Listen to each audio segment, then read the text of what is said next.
Romanticize your life.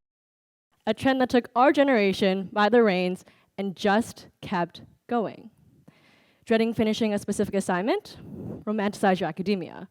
Busing to school in the pouring rain? Romanticize the gloomy weather. A simple grocery trip run? Romanticize strutting down the aisle. Make yourself the main character to make life's simple and mundane tasks feel more fulfilling and meaningful. It's a perfect cover-up for our typical, boring, unsatisfactory lives. Did you catch that? It's the perfect cover-up for our typical, boring, unsatisfactory lives. Perfect cover-up. Fiction, a facade. The fundamental flaw behind the idea of romanticizing our lives is that it curates something that's completely fictional. Romanticize. According to Oxford Languages, it's a verb, and it means to describe in an idealized or unrealistic fashion, to make something seem better and more appealing than it really is. This philosophy breeds the idea that our seemingly tiresome lives are at its root unappealing. It insinuates the idea that our lives can be flipped upside down by pretending to be someone we're not. So obviously this idea fascinated me. Of course I wanted to be someone else, someone that I wasn't. I wanted more than my measly little suburban life at the time. But the more that I tried to dress up, trudging to school in the rain, the more I tried to dress up learning redox reactions, Krebs cycle, and Newton's third law, and the more that I tried to dress up the emotional pains that I was experiencing, the more lost I became. I was trying so hard to fit into what mainstream media pushed as the main character. I wanted to be the it girl. I tried to be that girl. But at the end of the day, it's not who I am. My life is a gift. My life is powerful. My life is meaningful. So why am I spending so much time trying to be someone that I'm not? After listening to a podcast by Eli Rallo, she mentioned something that shifted my mindset dramatically. She stated that we shouldn't be striving to romanticize our lives, to cover up all the bad parts and attempt to make them good. Instead, we should be consistently trying to honor our lives. Because romanticizing our lives insinuates this idea that our lives have something to cover up, that there's a perfect mold to aspire to, but not everyone can fit into that mold. Honoring your life, however, that's something anyone and everyone can do. Honor, according to Oxford Languages, as a noun, it means high respect, high esteem. As a verb, it means to regard with high respect. Honoring your life is by no means easy. It doesn't cover up, fluff up, sugarcoat the less pleasant parts that we're experiencing. But to me, honoring my life comes in 3 parts. Honoring my life is embracing the challenges, hardships, difficult, tedious, mundane tasks. Honoring my life is accepting that the difficult things I'm doing now are to build towards something greater in the future. And honoring my life is treating myself with the respect and dignity I would with someone else. So let's break that down. Embracing the challenges and hardships. This one, it's gonna be a lot easier said than done. It's gonna be a difficult pill to swallow. Are you ready? In the wise words of a Tinder match, sometimes you just have to do the difficult things. Washing the dishes doesn't get any sexier. Turn down from jobs, rejection letters, it creates a pit in your stomach and some doubt in your head.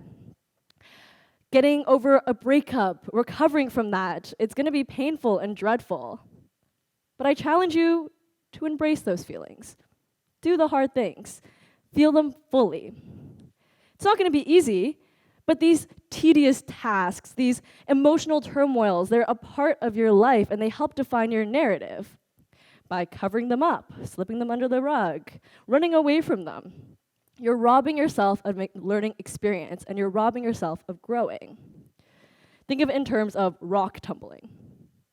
Rocks, they're just like me and you. Fundamentally, they're the same, but each one you pick off the side of the road, it's a little different. But no matter what rock you pick up, and you put it in that tumbler, and it goes through once, it comes out a little shinier. Put it in again, a little more shiny. It's the same thing with our lives. The more emotions that we process, the more difficult things we do, the more polished we become. But every time we run away from something, every time we slip something under the rug, it's an extra layer of dirt that we add on. And the more tasks we accomplish, the more things we do, the more polished of a rock we become. But there's two sides to this coin, and the second side isn't talked about nearly as much. And that's, don't get caught up in the mundane and hard parts of life. Do the things you love. Do the things you cherish to complement and couple your life rather than to cover up the hard things. What I mean by this is to make time to do the things you cherish, the things that you enjoy, because your life is worth more than academics, dishwashing, and heartbreak. For me, the best way to do this is to physically put it into my schedule, set up a routine for myself, so that regardless if I'm having a hard or an easy week, I still have something to look forward to. This past year of my life was a year of change, to say the least. I moved all the way across the country on a whim. All of the relationships in my life were changing faster than I could process them. And I was experiencing the academic rigor of first-year university.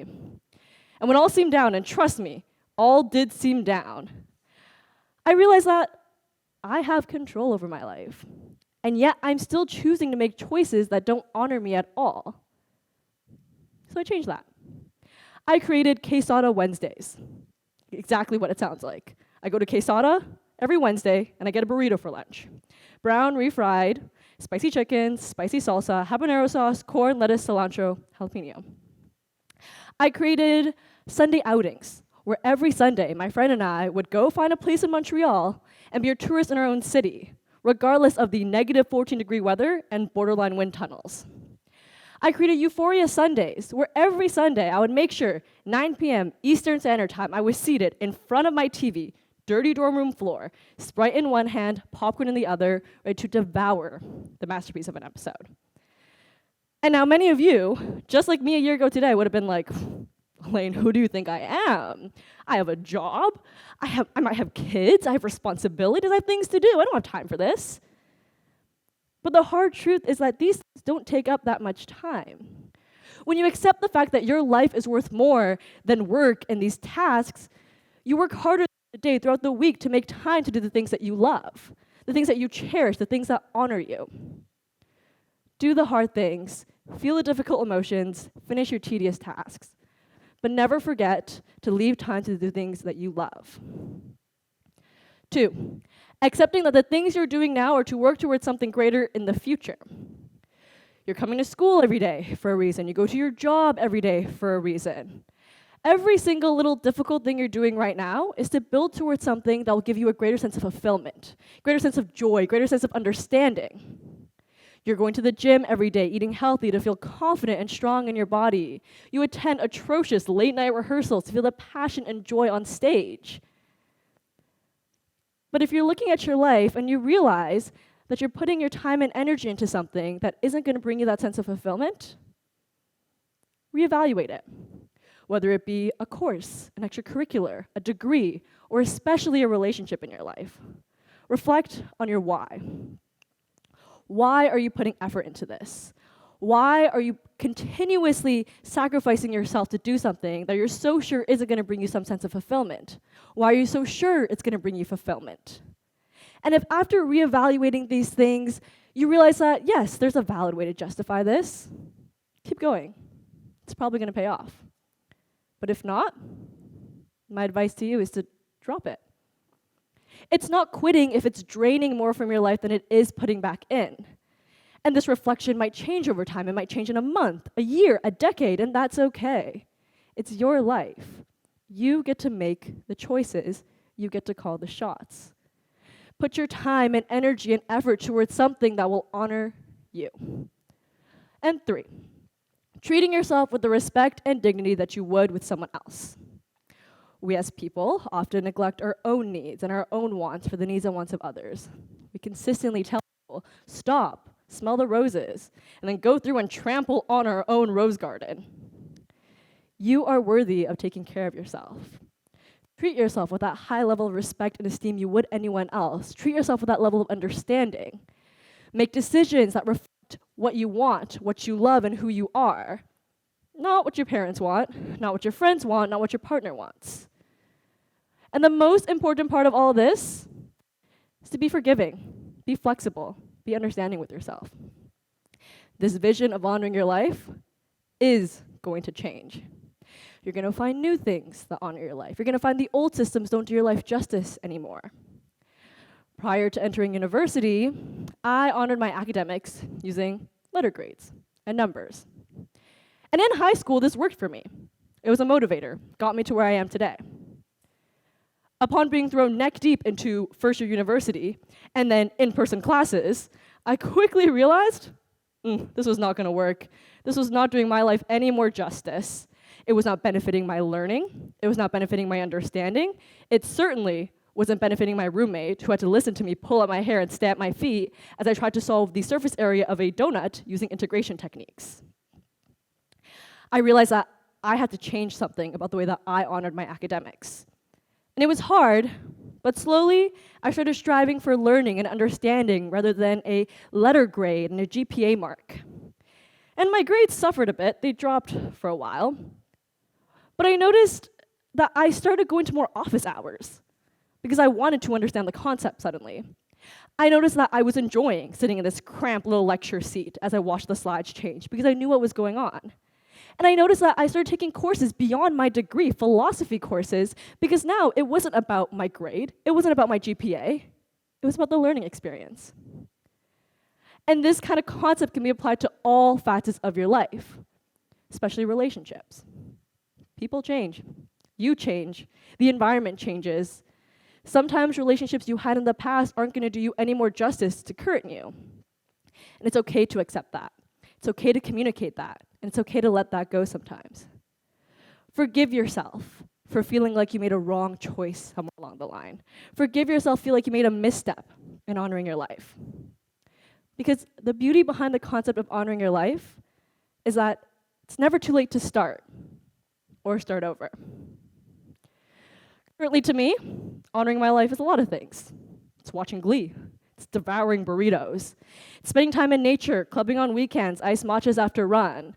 It's spending an equal amount of me time and we time with my loved ones. But I know this is going to change. The beauty behind the concept of honoring your life is that it is so specialized and unique to each and every individual. What you do to honor your life is completely dependent on who you are in that moment. And that's shaking in your boots terrifying. There's no more blueprint to follow. There is no more sign that says trail lies ahead. There's no more mold for you to aspire to fit into. Suddenly, you're the trailblazer of your own life. You get to create the mold that only you can fit into. You get to choose what you give back to yourself. And this little seed of honoring your life is planting your future, and it's going to bear fruit. Because honoring your life not only makes life a little bit more pleasant to experience, it also gives you a greater understanding of who you are. It creates a deeper connection with yourself. Honoring your life paves the way for self-growth, self-reflection, and self-discovery. Suddenly, you're not living in a false reality anymore. You're creating your own. You are in the driver's seat of your life. You are the main character. You are the author, and you are the publisher of your life. And regardless of how petrifying that is, it's empowering. Your life is a gift. Your life is meaningful. Your life is powerful. So what are you going to do to honor your life? Thank you.